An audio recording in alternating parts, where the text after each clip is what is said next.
The desert remembers what history forgets.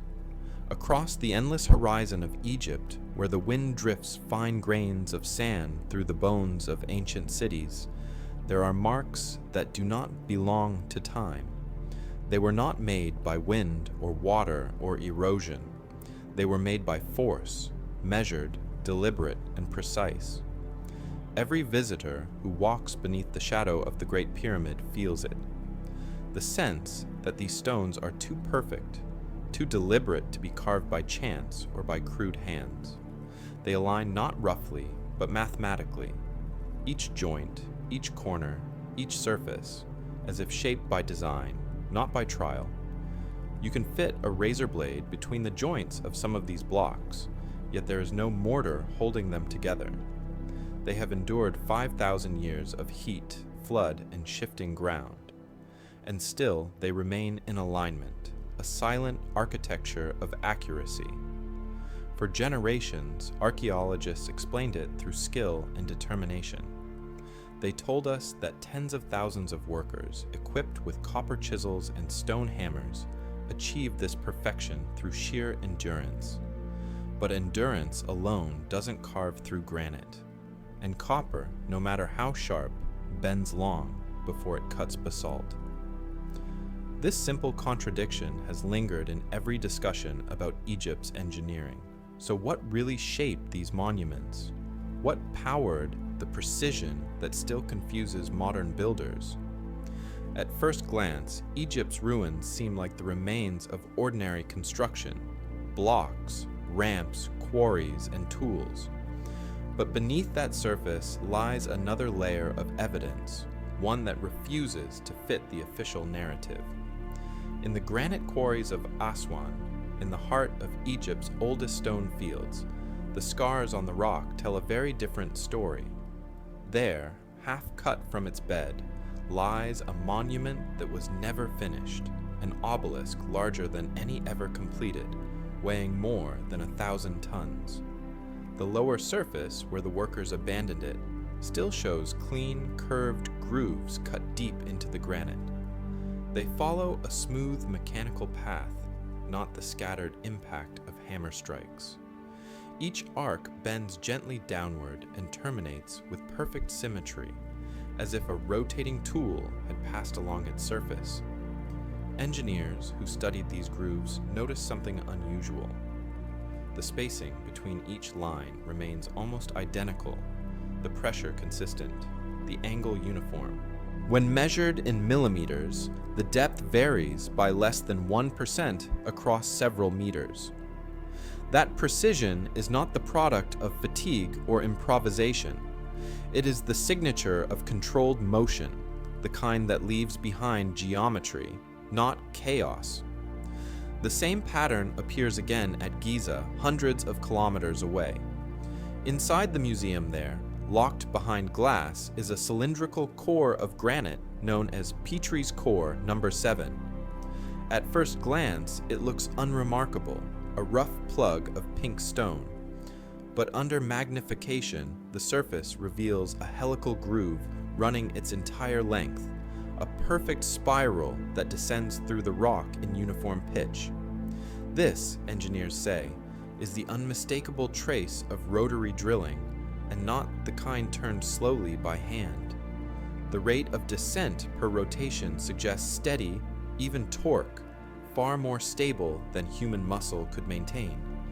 That single artifact, a small, silent cylinder, challenges everything we assume about ancient engineering. Because the tools we believe the Egyptians had, copper tubes, wooden bows, sand abrasives, can't reproduce it. Repeated laboratory experiments have tried. They all fail in the same way: irregular grooves, uneven walls, unpredictable pressure. But the original? It's flawless, like a machine's fingerprint, preserved in stone. Across Egypt, more of these signatures appear. In the Valley Temple beside the Sphinx, massive basalt blocks are cut to interlock so tightly that even today's builders struggle to replicate the joins. In the Serapeum of Saqqara, colossal granite sarcophagi each carved from a single block weighing over 70 tons, display internal corners that are sharper than any tool of that age should allow. The inner walls of these boxes are flat to within fractions of a millimeter. When laser scanners were used to measure the surfaces, the variance was nearly zero, a level of precision achieved only through controlled abrasion or machine tooling. So how did they do it? Every culture leaves clues about its methods. Tool marks, records, remains of machinery. But in Egypt, the tools that should have created this perfection have never been found. What we have are fragments of copper, dolerite pounding stones, and thousands of years of speculation.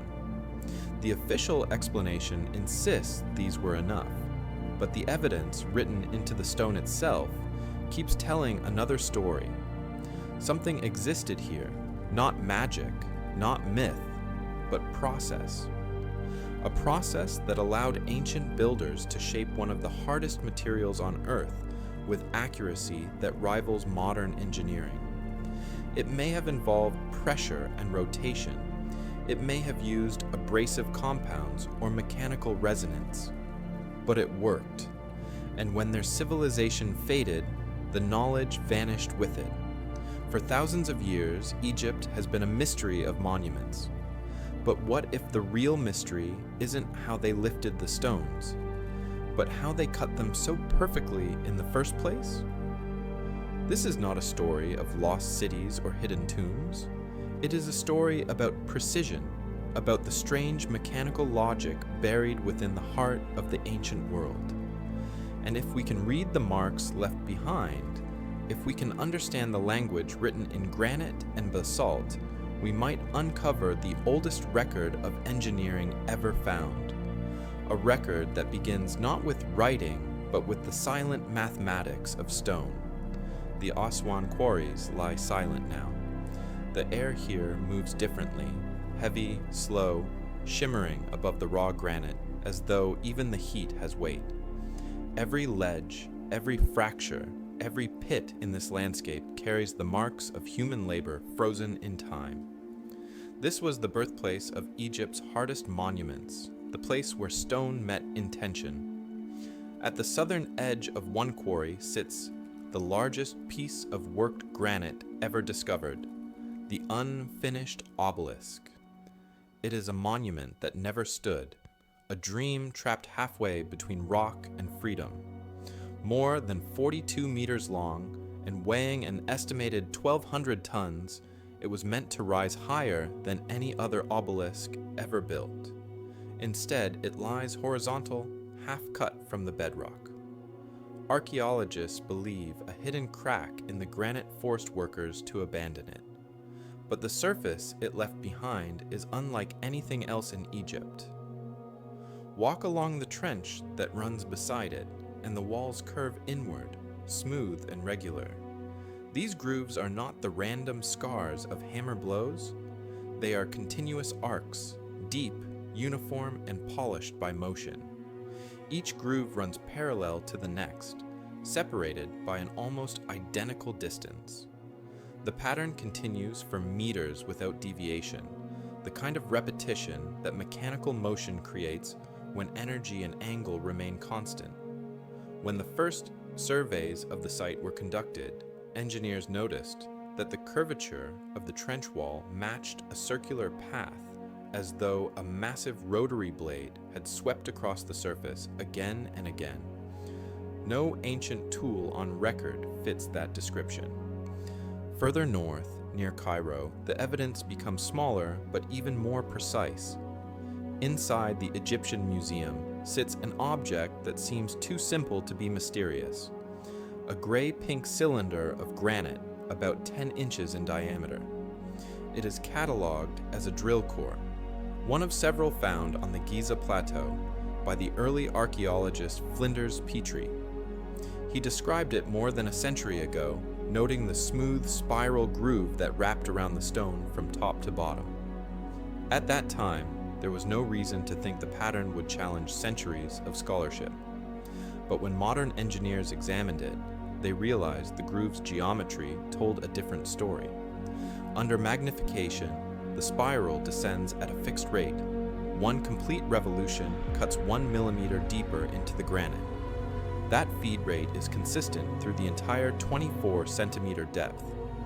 Such constancy suggests a controlled rotational system, the same kind of steady motion produced by machinery, not by the uneven pull of a human arm on a bow drill. Granite is unforgiving. Its quartz and feldspar resist cutting even with modern steel. Yet here, the surface of the bore is polished smooth, the groove edges clean and unbroken. It is precision in stone. Replicas of ancient copper tube drills have been tested again and again. They work, but only slowly. The grooves they leave are shallow and irregular, their spacing inconsistent.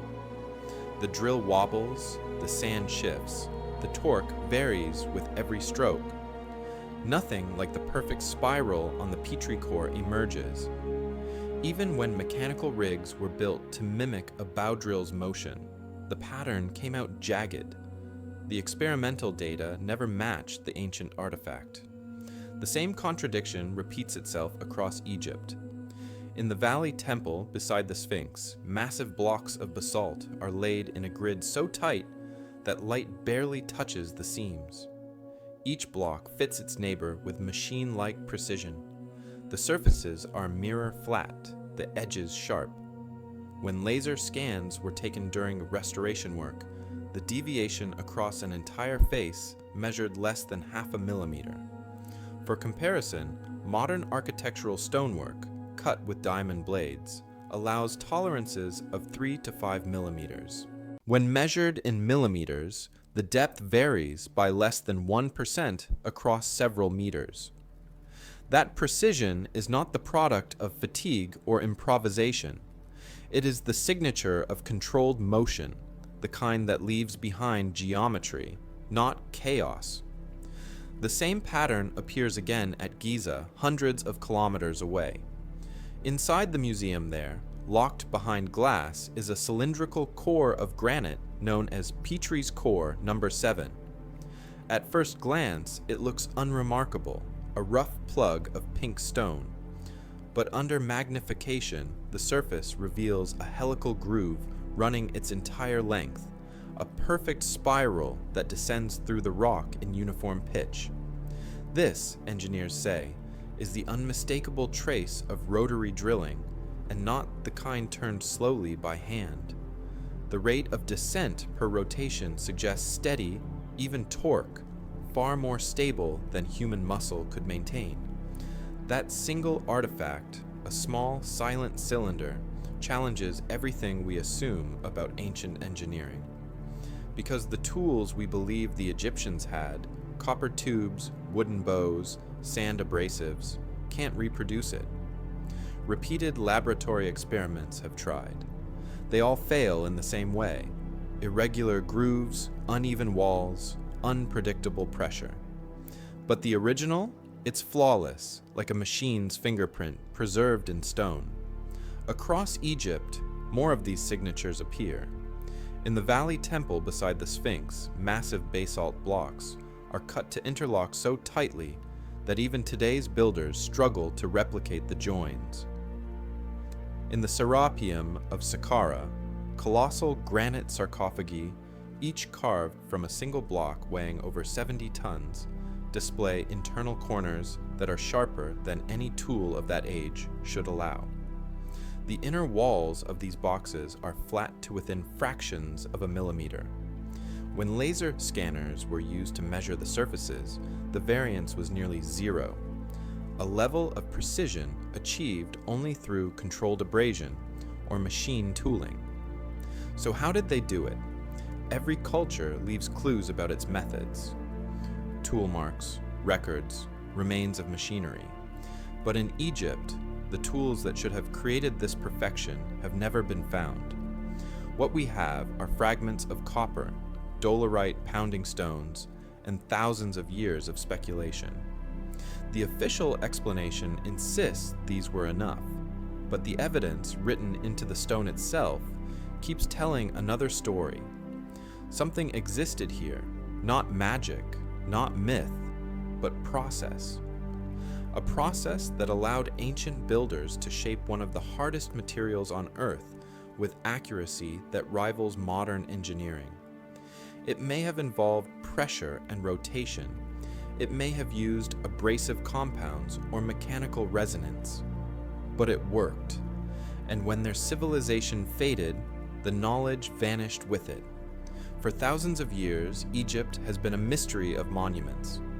But what if the real mystery isn't how they lifted the stones, but how they cut them so perfectly in the first place?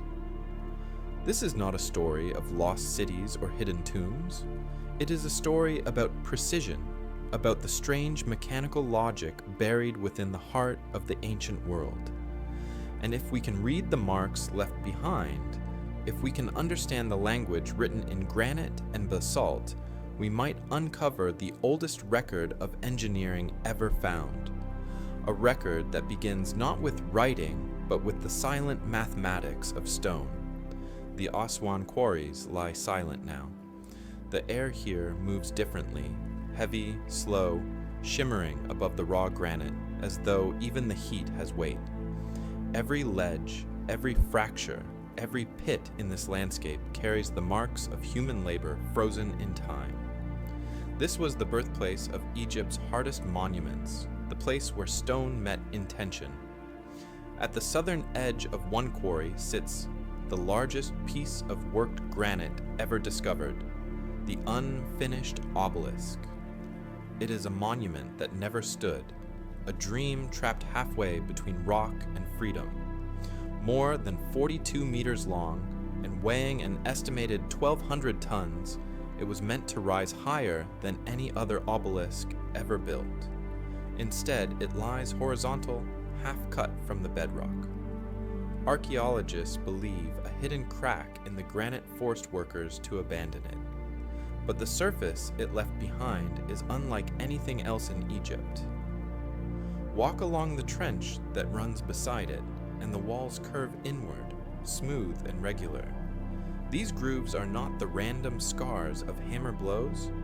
They are continuous arcs, deep, uniform, and polished by motion. Each groove runs parallel to the next, separated by an almost identical distance. The pattern continues for meters without deviation, the kind of repetition that mechanical motion creates when energy and angle remain constant. When the first surveys of the site were conducted, engineers noticed that the curvature of the trench wall matched a circular path, as though a massive rotary blade had swept across the surface again and again. No ancient tool on record fits that description. Further north, near Cairo, the evidence becomes smaller but even more precise.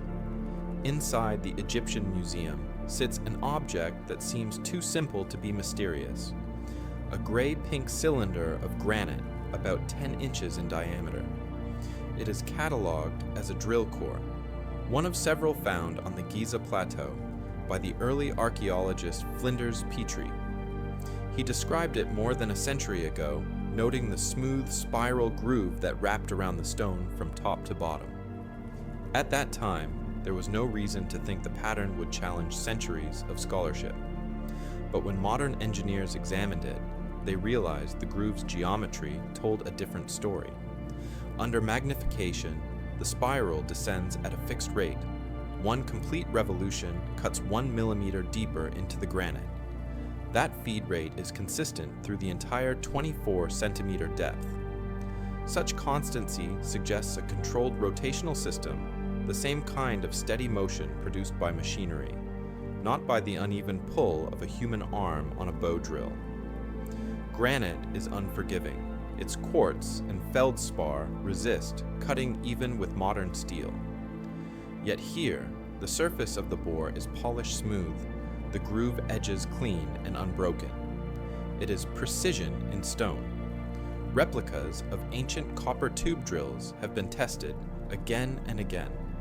They work, but only slowly.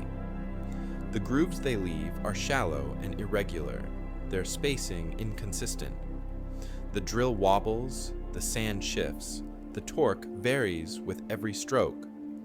Nothing like the perfect spiral on the Petrie core emerges. Even when mechanical rigs were built to mimic a bow drill's motion, the pattern came out jagged. The experimental data never matched the ancient artifact. The same contradiction repeats itself across Egypt.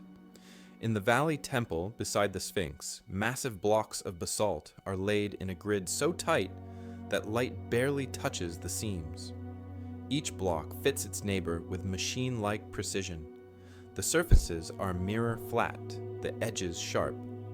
When laser scans were taken during restoration work, the deviation across an entire face measured less than half a millimeter. For comparison, modern architectural stonework, cut with diamond blades, allows tolerances of 3 to 5 millimeters. Here, in a temple built more than 4,000 years ago, the error is smaller than that of modern machines.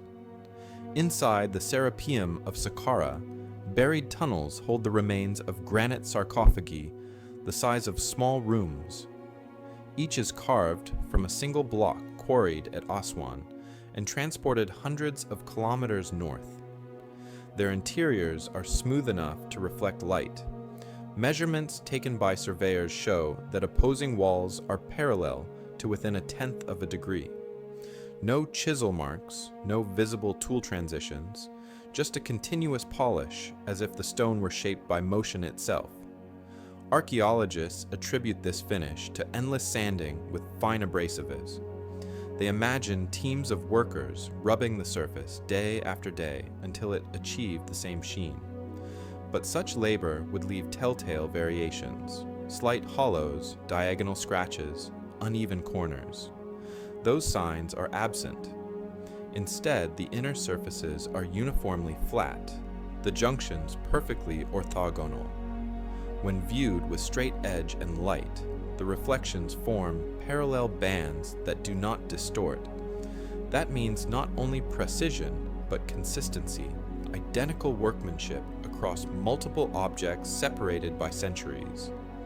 How did they hold tolerances so fine, on materials so hard, with tools so soft? This question repeats itself through every excavation report, every survey, every restoration log. In each case, archaeologists present the same answer: perseverance. But endurance does not explain geometry. It does not account for the mathematical regularity found in the tool marks, nor the heat signatures detected by modern imaging along certain cuts, suggesting brief exposure to frictional temperatures beyond what hand tools produce. Some researchers have proposed that the Egyptians understood stone behavior better than we think, that they used vibration, pressure, and mineral slurries to exploit weaknesses within the crystal structure. Others believe they may have discovered a method of rotating or oscillating tools using simple mechanical leverage, perhaps with rope-driven flywheels or pendulum-assisted drills. None of these ideas have yet been proven, but all agree on one fact: the patterns in the stone are too consistent to be random and too advanced to be dismissed as coincidence. At Abu Rawash, fragments of basalt flooring show the same parallel scoring seen in the Aswan obelisk. Under close examination, each line runs perfectly straight across multiple tiles, continuing even when the material changes density. This means the cutting process maintained constant force, regardless of hardness variation, a feature typical of powered machining, where the tool compensates automatically for resistance. For a craftsman wielding a manual saw, such consistency would be nearly impossible. To the naked eye, these marks appear simple, but under a microscope, they reveal minute ridges spaced at equal intervals, like the thread of a screw. Each ridge represents a tiny portion of material removed in one revolution. In modern terminology, this is called a lead, the distance a drill advances per turn. The lead measured on ancient cores averages 1 millimeter, matching modern industrial parameters for medium-speed drilling in hard stone. No combination of muscle, sand, and copper known to archaeology can maintain that constant rate for more than a few rotations, let alone hundreds. When computer models simulate the process using copper drills and quartz sand, the predicted surface roughness exceeds what the real cores show by an order of magnitude. The ancient grooves are smoother, deeper, and more uniform. That discrepancy is small in numbers, but vast in meaning. It suggests the ancients were manipulating force and motion with a precision measurable by modern engineering, but inexplicable by their recorded technology. Each discovery adds another layer of discomfort to the narrative. If they could drill granite this way, what else did they know about energy, about resonance, about the behavior of materials under stress? And if they had mastered these principles, why is there no surviving record of the tools themselves? No fragments of mechanisms, no diagrams, no depictions on walls or papyri. Just results, the stones themselves mute but exact. As we move through these ancient sites, the pattern feels intentional. It's as if the builders wanted to leave a record not of writing, but of method, a silent proof of concept carved into eternity. Each groove, each joint, each polished surface becomes a sentence in a language of engineering that time has erased from memory. The question that remains is whether we are willing to read it. Because what these stones suggest is not magic, not intervention from the skies, but a level of mechanical understanding that history has forgotten how to see. They are not anomalies in the sense of mystery. They are data, measurable, repeatable, undeniable. They speak through geometry, not myth, and their message is simple. Something powerful once shaped this land, and it did so with precision that still commands respect. For more than a century, the story of Egypt's stonework has been told with confidence. It begins with copper, sand, and human endurance. Three ingredients, archaeologists say, that shaped one of the greatest civilizations on Earth. According to the textbooks, the pyramid builders had no steel, no machines, no advanced alloys. Their tools were simple: chisels hammered from copper, saws lined with grit, dolerite pounding stones, and wooden wedges soaked in water to crack rock along its grain. In this version of history, skill replaced technology. Thousands of workers replaced machines, and time, endless, patient time, did the rest. To most people, that explanation feels satisfying. It fits the narrative of gradual progress, the idea that humanity climbed slowly from primitive beginnings toward modern capability. But when those same explanations are tested against the physical evidence, cracks begin to appear, not in the granite, but in the logic itself. The first pillar of the orthodox view is the dolerite pounder. In quarries across Egypt, spherical stones of dark, dense basalt have been found in their thousands.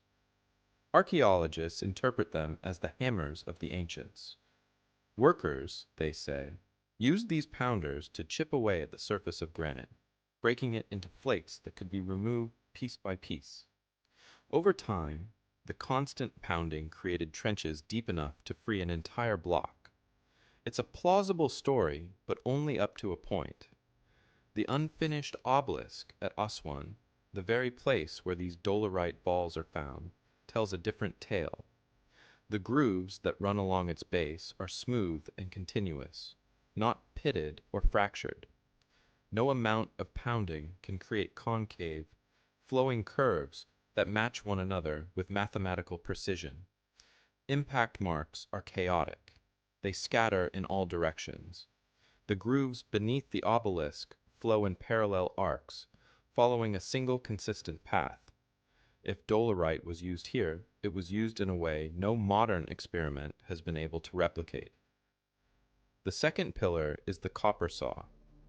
This is the heart of the official model, the idea that soft copper, combined with sand or crushed quartz, could slowly grind through granite.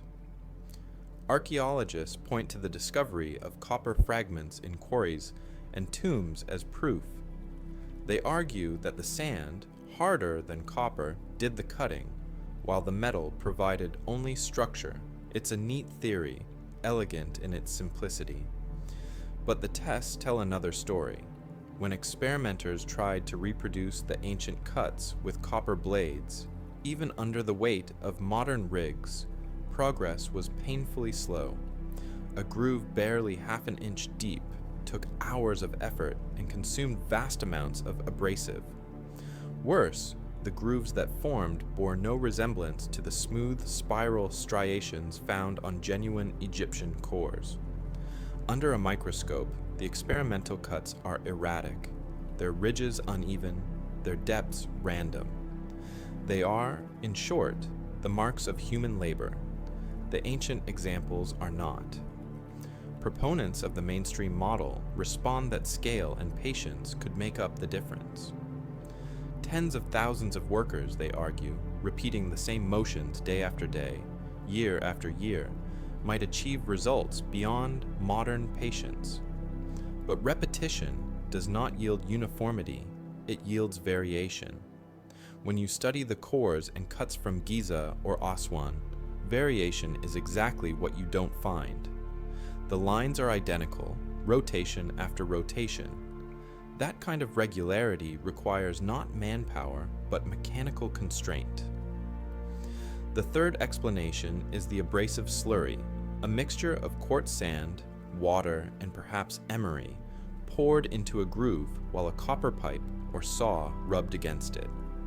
In theory, the sand's hardness would carve the granite over time, yet no experiment has produced the mirrored finishes seen in Egyptian sarcophagi or the tight tolerances of pyramid casing stones. In modern workshops, such finishes require fixed-axis machines, steady pressure, and constant lubrication, all conditions difficult to achieve with bare hands and wooden bows. When Egyptologists are pressed about these inconsistencies, they often appeal to what's called craft evolution. They argue that generations of trial and error refined through centuries could produce methods that we no longer understand. Perhaps they used abrasives differently.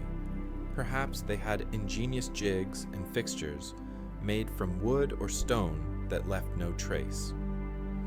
Perhaps their patience outlasted physics itself. It's a comforting thought, the idea that human determination alone conquered granite. But determination does not explain the mathematics embedded in the work. The perfectly parallel grooves, the consistent toolpaths that repeat across different sites and dynasties, the optical flatness measured on internal surfaces. Each of these outcomes requires control, the deliberate regulation of force, angle, and motion. That's not persistence, that's precision. To understand how wide the gap truly is, consider the numbers. Modern diamond wire saws remove granite at a rate of roughly 3 millimeters per minute. Copper and sand, under the best laboratory conditions, manage less than 1 millimeter per hour. Yet the feed rates implied by the ancient drill cores match or exceed modern figures. That means one of two things. Either the ancients applied enormous pressure, enough to crush the copper itself, or they had some method of amplifying energy. No record of such a system survives. Mainstream scholars insist that there is no mystery here. They caution that absence of evidence is not evidence of absence, but absence of plausibility is something else entirely.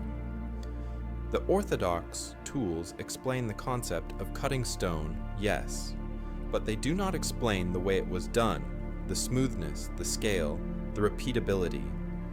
When engineers look at these marks, they see signatures of process control. When archaeologists look at them, they see human skill. Both may be right, But only one of those perspectives matches the physics in front of us. If the official story is complete, it should answer every question the stones present. Instead, each new measurement raises more. Why do the same groove patterns appear across multiple quarries separated by hundreds of kilometers? Why do the sarcophagus interiors show no intermediate roughness layers, only a final polish indistinguishable from industrial machining? Why, in all the tomb paintings, reliefs, and hieroglyphs that celebrate Egypt's achievements, is there not a single image showing how granite was drilled? The absence of evidence in this case feels like the silence of a secret well kept. The mainstream view stands not because it explains everything, but because it explains something, enough to fill the gaps between what we can prove and what we can't. But the stone doesn't lie. It remembers every pass of every tool, every change in pressure, every misalignment. And in those grooves, that memory remains almost too perfect. If copper, sand, and time were truly the only forces at work, the record would show fatigue. It would show human imperfection. Instead, it shows something else entirely. It shows intention measured in thousandths of an inch and mastery of materials we still struggle to shape today. That is why, despite the confidence of textbooks, the stones themselves continue to whisper the same quiet contradiction. They obey physics, but not history. When the grooves, cores, and sarcophagi were finally measured in the language of geometry rather than story, the numbers began to speak. The first pattern to emerge was rhythm, an almost musical repetition written into the granite itself. Every spiral on the Petrie core descends at a fixed pitch of roughly 1 millimeter per rotation. No drift, no variation, no hesitation. Across its full depth, the feed rate remains constant. Engineers studying the artifact recognize this immediately. It is the same signature left by a rotating tool operating under steady torque and controlled downward pressure. To the human hand, pressure changes every second. Fatigue, friction, and vibration break the rhythm. A manual drill wobbles. Its path sways, but the core doesn't wobble. Its axis stays true from entry to exit. This alone forces the conversation out of archaeology and into mechanics. Modern imaging pushed the mystery further. Microscopic scans revealed that the groove walls are not torn or granular. They are fused, slightly glossy, as if the quartz crystals inside the granite had been sheared and then glazed by heat. That would require temperatures approaching several hundred degrees Celsius, levels attainable only through intense friction or high-frequency vibration. No hammer and sand can do that. Even copper heated by friction softens long before granite does. At Aswan, the same traces reappear. The curved trenches around the unfinished obelisk are so smooth that light glides across them like water. Laser profilometry shows that each furrow maintains a uniform depth for meters at a time. The slope does not fluctuate. The amplitude of the curve matches an arc produced by a rotating implement, roughly 2.5 meters in diameter. When plotted digitally, the pattern aligns with a circular sweep, not the erratic scatter of pounding stones. Some physicists reviewing the data noticed another layer, a faint ripple along the groove's length, repeating about 50 times per second. That frequency corresponds to mechanical resonance in the range of modern cutting equipment. It suggests that the stone was not merely abraded, but vibrated while it was cut, the tool oscillating fast enough to fracture crystals without crushing them. No record of such a method exists in Bronze Age technology, yet the evidence sits there in the rock. In the Serapeum, similar perfection appears on a scale far greater. The inner walls of the granite boxes are flat to within fractions of a millimeter. Their opposing faces are not simply parallel, they are coplanar, matching in angle and distance as if machined together. Computer modeling of the reflections inside these boxes shows interference patterns identical to those seen on optical flats used in laboratories. That means the ancient craftsmen controlled surface irregularities smaller than the width of a human hair. Archaeologists attribute this to years of polishing. But polishing creates microcurvature. It rounds edges, smooths bumps, and leaves a slight dome. These surfaces are not domed.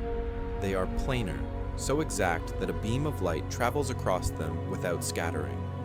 To achieve that, the pressure on the abrasive must have been perfectly uniform across the entire area. Even in modern factories, such consistency requires fixed mechanical support and precise feedback. At Saqqara, basalt flooring displays the same microscopic rhythm, parallel striations spaced at equal intervals, crossing over in patterns that suggest two simultaneous motions, rotation and linear feed. That combination is the hallmark of compound machining, where the tool both spins and advances at a controlled rate. Every test with handheld tools fails to reproduce it. The human body cannot maintain such consistent synchronization. Material scientists analyzing fragments from these sites found another clue: embedded grains of corundum, a mineral second only to diamond in hardness. This means the Egyptians may have used emery, or naturally occurring corundum, as an abrasive, mixing it with water to form a cutting slurry. But that raises another problem. Copper is softer than corundum. If the abrasive cut the granite, it would also tear the copper tool apart within minutes. Yet the cuts on the ancient cores are deep and continuous, suggesting the tool held together long enough to complete the job. Either the copper was somehow hardened beyond what we know, or the cutting force was distributed differently, perhaps through a mechanical device that isolated the abrasive from the tool's body. Every time a hypothesis is tested, the evidence refuses to settle. Simple tools explain the concept, but not the execution. And each new measurement adds another anomaly. In some cores, the spiral pitch suddenly tightens for a few turns, as if the feed rate increased momentarily, a sign of acceleration under constant rotation. In others, small ridges appear where the drill may have been withdrawn and re-engaged at exactly the same angle, something difficult to achieve by hand. When data from multiple sites are compared, a hidden order appears. The same feed rates, the same groove angles, the same vibration frequencies, recurring across monuments separated by centuries and geography. That implies standardization, not coincidence. Whatever method produced these marks was not an isolated experiment. It was a technology, a repeatable process taught, preserved, and eventually lost. Some engineers have proposed that the Egyptians might have used a primitive form of mechanical amplification: wooden flywheels, rope drives, or pendulum-based drills capable of storing and releasing energy in rhythmic pulses. When fitted with abrasive slurry, such devices could in theory mimic the steady motion of a powered machine. No physical evidence of these mechanisms survives, but the physics would fit the observed results far better than hand tools alone. Others point toward sonic or resonance cutting. Granite resonates within audible frequencies when struck. If ancient builders discovered how to harness that vibration, even through simple tools, they might have achieved effects that modern experimenters have barely explored. Sound, pressure, and time combined in ways no longer recorded. Whatever the truth, the stones remain the most honest witnesses. They preserve the signatures of process more faithfully than any written text. And what they record does not behave like the product of chance or of brute endurance. It behaves like precision, measured, repeated, predictable. That precision is the reason engineers, not archaeologists, have kept returning to Egypt. Every measurement draws the same conclusion. The builders controlled their tools the way modern technicians control machines. They understood feed rates, alignment, and resonance in practical terms, whether or not they described them in mathematical language. So what does this suggest? Not that they possessed unknown technology beyond imagination, but that they possessed knowledge, an empirical mastery of material behavior that our history books have underestimated. Somehow, somewhere, the ancient craftsmen learned to translate observation into repeatable process, and process into geometry. And then, over centuries of cultural collapse, that knowledge disappeared, leaving only the marks of its existence behind. The evidence is not supernatural, it is not speculative, it is physical, measurable, and consistent across every site where hard stone was worked. It tells us that the people who built Egypt's monuments were not only artists, but experimenters. They treated stone the way modern scientists treat data, testing, refining, perfecting. They reached a balance between pressure and patience that today still defies imitation. And so, in every groove, in every polished surface, we read the same message written 5,000 years ago, that precision is possible without machines if one understands nature deeply enough. The question now is whether we still do. The deeper we look into Egypt's monuments, the more they begin to resemble the blueprint of a forgotten science. Not a science of machines or electricity, but a science of matter, of how stone itself could be persuaded to yield. If the builders of Egypt were able to shape granite with such control, they must have understood something fundamental about energy, pressure, and resonance. To carve stone that resists steel, one must either increase power or change the way that power interacts with the material. And it is here, within that narrow distinction, that the trail of the forgotten machines begins. The first clue lies in sound. Granite sings when struck. Tap it with a hammer, and it responds with a clear tone, a frequency that travels through its crystalline lattice. Every block, every pillar, every obelisk has its own voice. Some researchers believe the ancients learned to hear it, to feel the vibration, to sense the stress lines running through the rock.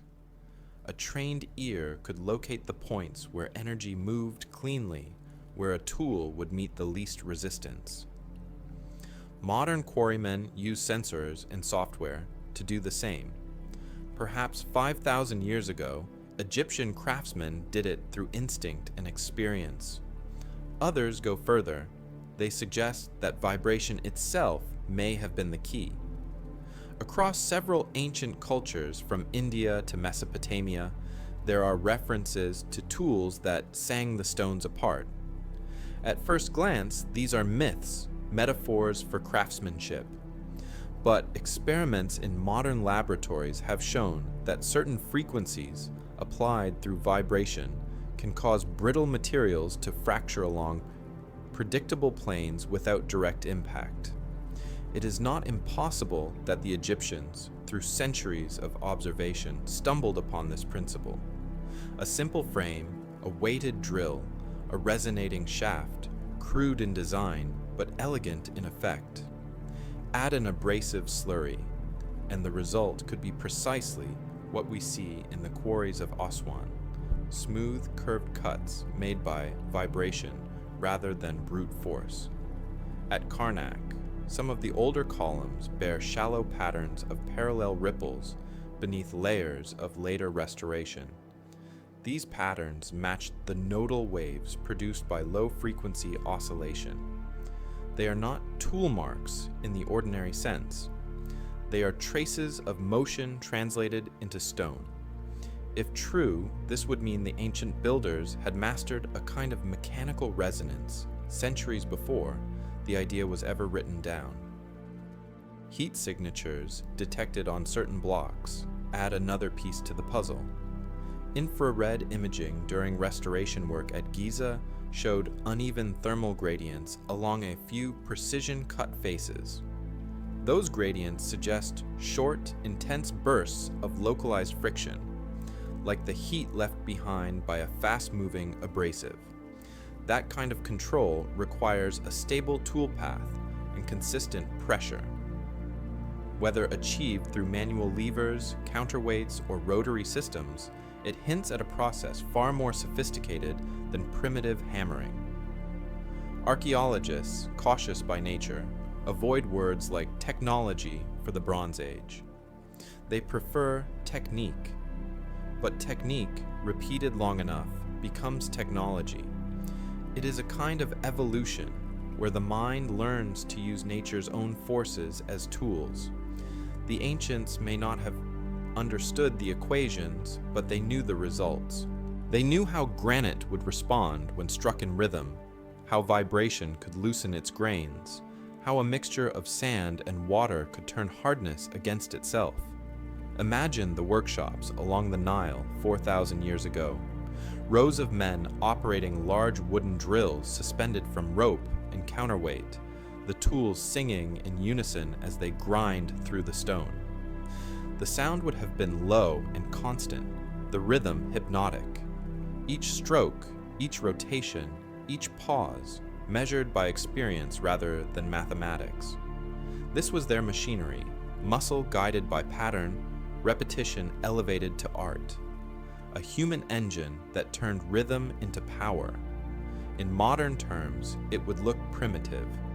In functional terms, it was efficient, perhaps even optimal. Because when energy is channeled through resonance rather than impact, effort multiplies. A small force, properly timed, can split a boulder. A continuous oscillation, held steady, can cut through granite without cracking it. The ancients may have learned this not through theory, but through listening, to stone, to water, to the deep hum of their own instruments. It is possible that what we call machines were not machines in the modern sense. They left no gears, no engines, no metal frames because they were built from wood, rope, and stone. They relied on timing, not power. And when the civilization collapsed, when its artisans died and its schools vanished, those rhythms died too. All that remained were the stones, the perfect, silent record of what had once been known. Even today, when engineers attempt to replicate Egyptian drilling marks, they use modern equipment and still struggle to achieve the same consistency. The irony is striking. We can build spacecraft, yet we cannot reproduce a 4,000-year-old groove in granite with identical precision. That failure says less about technology and more about knowledge. Knowledge of matter, of patience, of the long dialogue between human intention and natural resistance. Perhaps the lost machines of Egypt were not objects, but systems, combinations of simple tools, materials, and rhythms refined to their absolute limit. Perhaps their genius lay in the discovery that complexity is not required for precision. Or perhaps there really were devices, mechanisms so basic in appearance that later generations overlooked them entirely. A wooden flywheel here, a tensioned rope there, humble ingredients that, when combined, performed miracles of consistency. History rarely preserves process.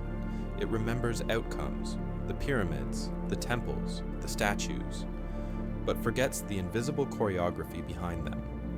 In that forgetting, knowledge dissolves, and centuries later we stand before the results, calling them impossible only because we no longer share the instincts that made them real. The lost techniques of Egypt may never be fully recovered, but every groove, every polished plane, every spiral in stone remains a line in their instruction manual, one that we are only beginning to read again.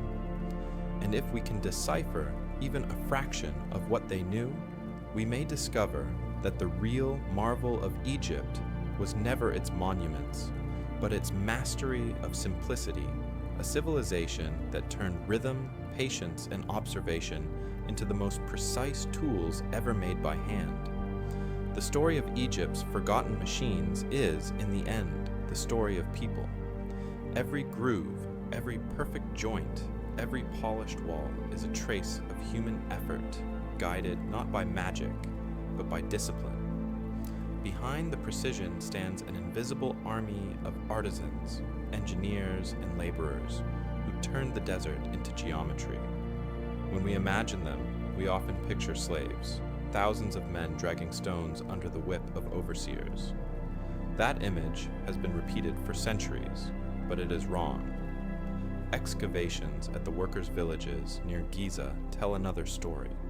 There, archaeologists found bakeries, breweries, and sleeping quarters built with care, not prisons. The men who raised the pyramids were not slaves, but specialists, stonecutters, haulers, toolmakers, and masons, organized like a living machine. Each team had a name, a mark, a rhythm. Their coordination was so perfect that even now, when we reconstruct their logistics, the scale feels unreal. Records carved on ostraca, small shards of pottery used for notes, mention rations, shifts, and measurements. They describe workforces divided into crews of about 2,000 men each, further split into smaller units responsible for specific tasks: quarrying, hauling, aligning, polishing. It was the world's first industrial operation, run not by steam or metal, but by method. At the top stood the master builders, individuals whose names are almost forgotten. Imhotep, the architect of the first pyramid, is one of the few we remember. He was not only a builder, but a scientist, physician, and priest. In his time, there was no separation between technology and spirituality. To shape stone was to honor creation itself. For them, precision was not only practical, it was sacred.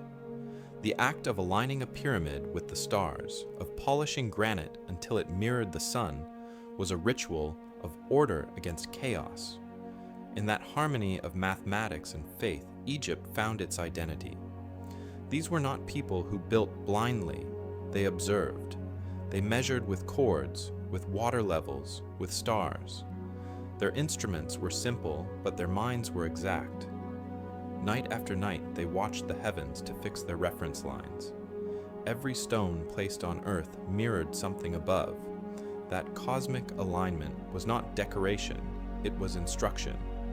It told them where to build, how to orient, how to balance. Even the Great Pyramid's internal shafts align with specific celestial targets, suggesting that the builders understood geometry in 3 dimensions with remarkable sophistication. If such minds could measure the heavens with rope and plumb line, is it so impossible that they could also master the physics of stone?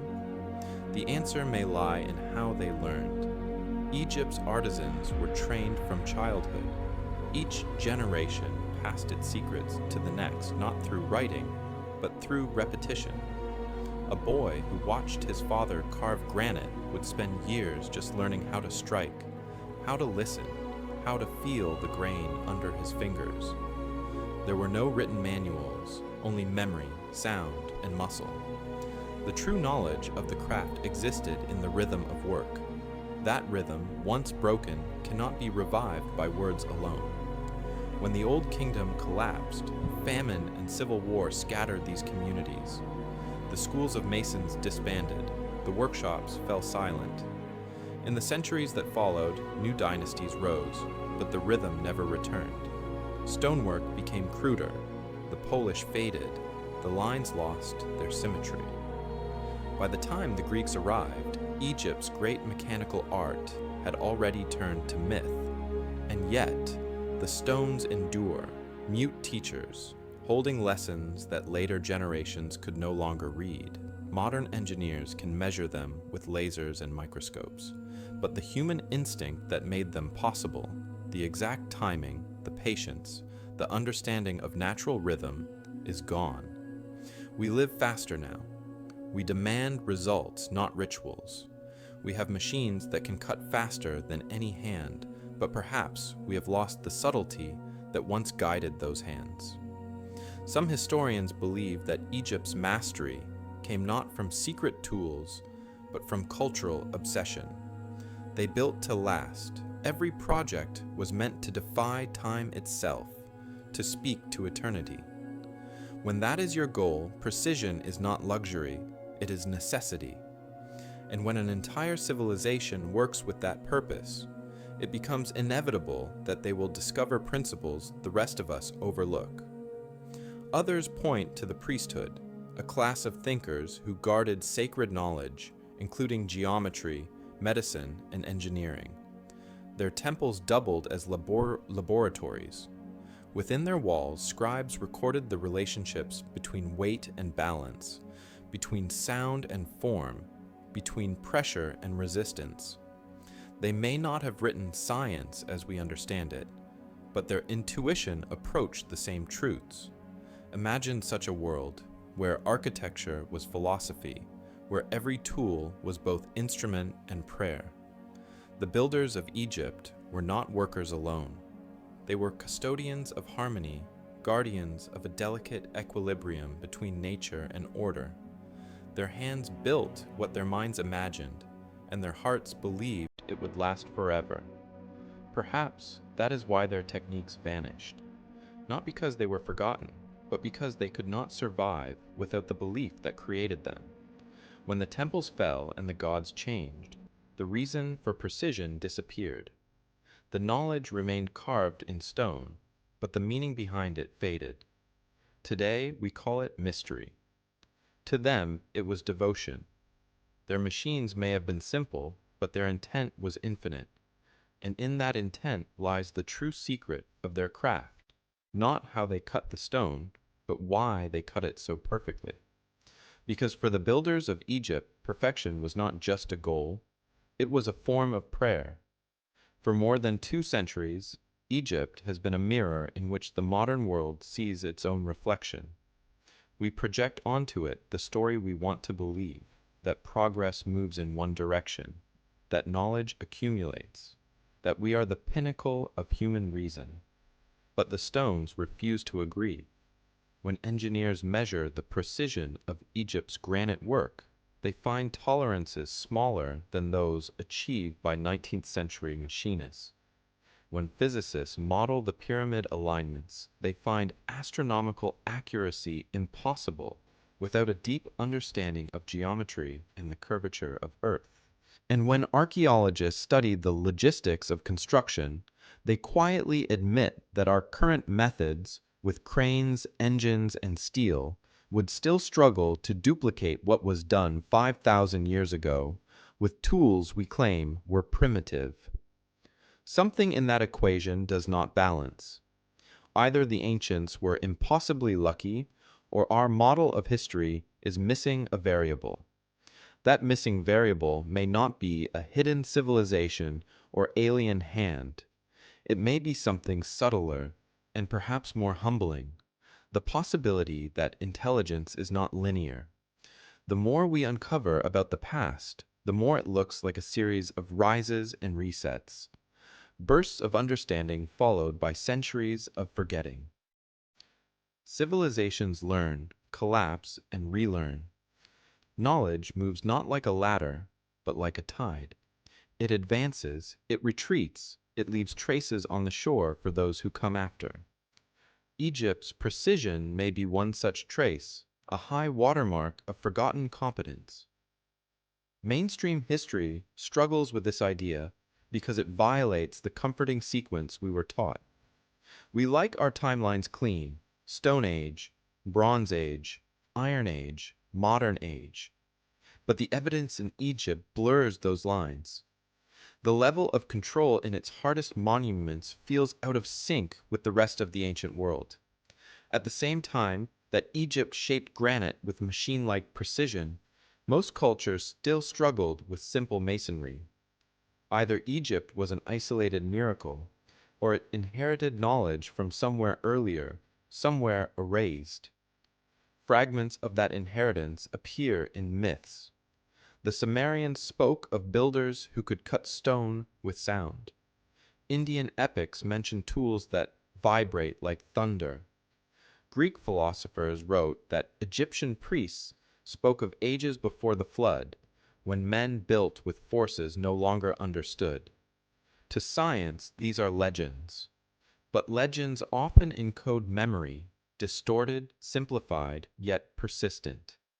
If the ancient Egyptians possessed techniques we cannot explain, it doesn't make them supernatural. It makes us incomplete.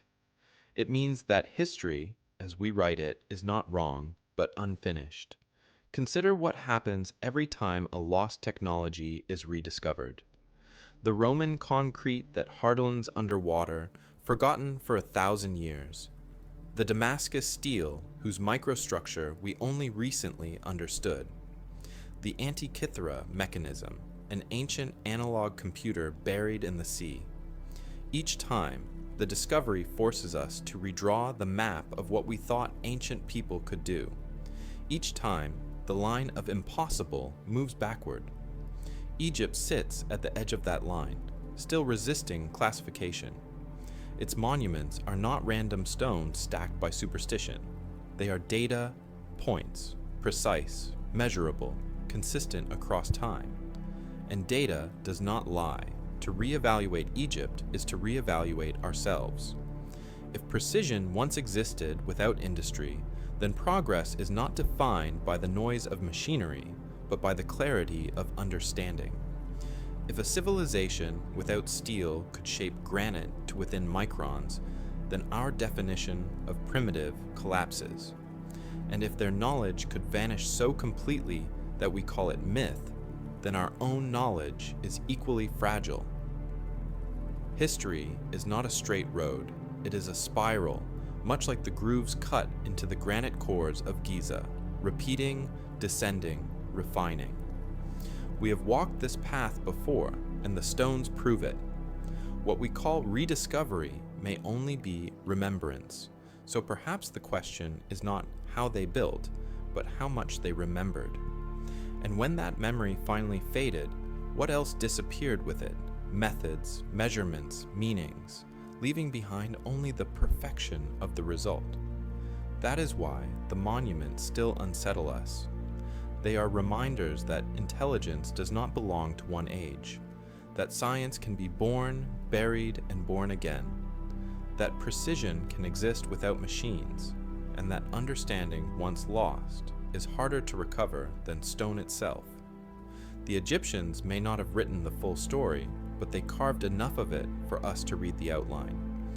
It is up to us whether we continue to treat it as legend or as evidence of a forgotten chapter in the human mind. Even after centuries of study, Egypt refuses to explain itself. Its monuments are too precise to dismiss as coincidence, too old to fit our models, and too silent to correct our assumptions. We stand before them with instruments far more advanced than anything the ancients ever had.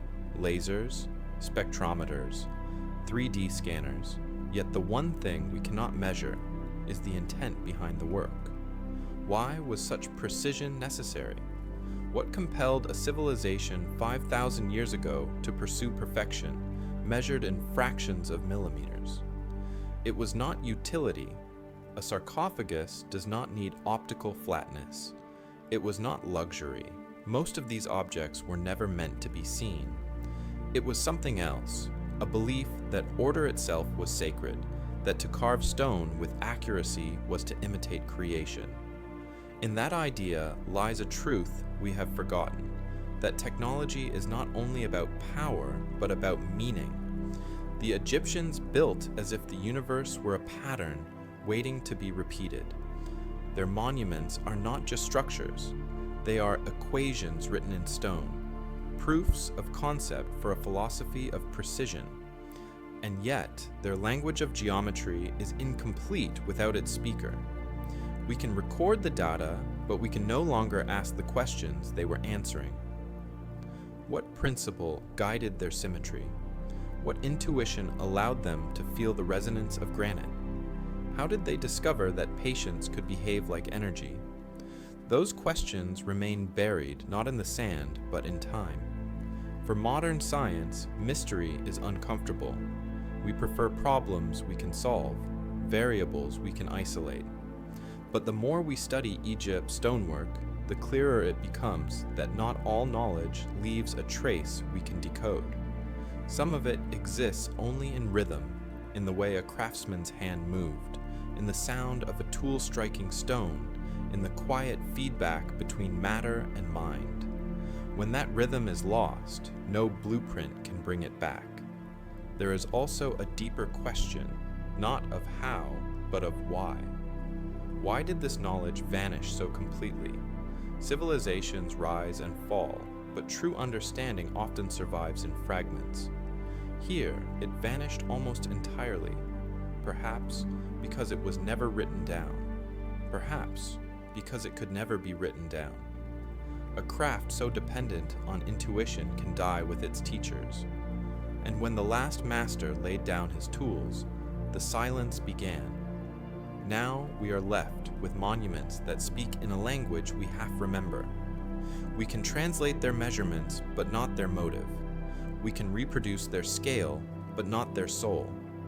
We have replaced patience with precision, rhythm with automation.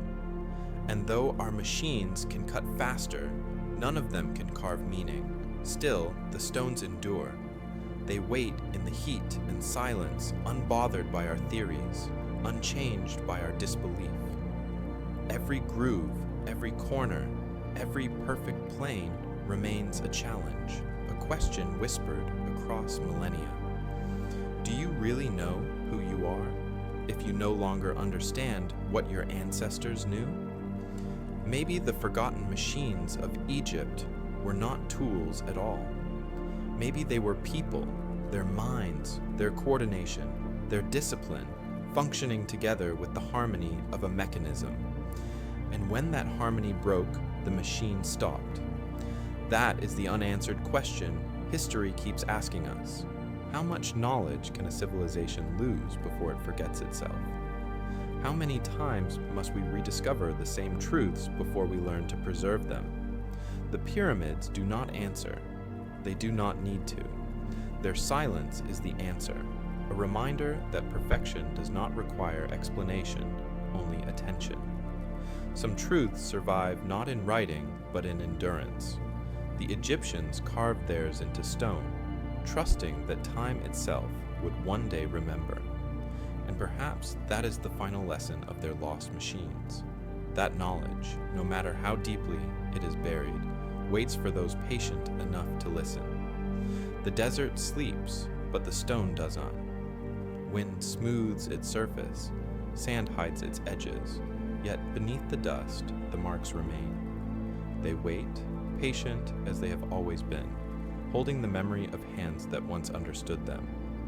We walk among their work like strangers in our own past. We measure, photograph, and catalog, but the stones are not impressed. They do not need our approval. They were carved for eternity, not curiosity. At dawn, the light returns to the quarries and temples, catching the same angles that builders aligned 5,000 years ago. The shadows fall exactly where they were meant to fall. Nothing has shifted. Only we have forgotten how to read it. Every monument in Egypt is a question carved in silence. What happens to knowledge when it no longer has a purpose? What survives when the mind that created it disappears? The granite of Aswan, the cores of Giza, the boxes of Saqqara, they are not just remnants of a lost craft. They are proof that understanding can outlive understanding itself. The builders are gone, the tools are gone, the language is gone, but the precision remains. Maybe that is what the ancients were trying to teach, that perfection is a kind of message, one that survives translation, empire, and time. It cannot be destroyed because it does not belong to history. It belongs to intention, so the next time you stand before a block of stone that has waited 5 millennia without moving, listen. Not for words, not for explanations, for rhythm.